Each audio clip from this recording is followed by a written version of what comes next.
तो भाई केजरीवाल राजनीति से खत्म हो गए? खत्म ही समझो भाई। जो आदमी आंदोलन से निकलकर जनता के विश्वास को जीत कर दो राज्यों में पूर्ण बहुमत की सरकार बना दे और फिर अपने ही सीट पर हार कर पूरी पार्टी की ऐसी तैसी कर दे, हारने ही जैसा है। लेकिन ऐसा हुआ क्यों? भाई कहा गया है कि इंसान को बड़बोलापन का शिकार नहीं होना चाहिए और केजरीवाल उसी बड़बोलापन का शिकार हो गए। मतलब?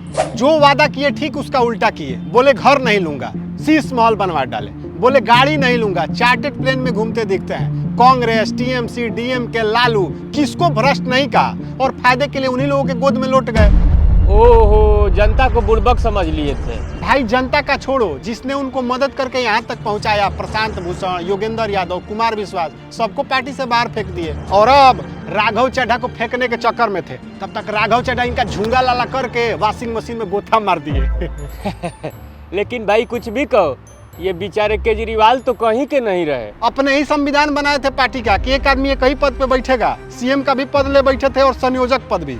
भाई इस कहानी से यही सीख मिलती है कि जो अपना संविधान नहीं मानता है वो कहीं का नहीं रहता है।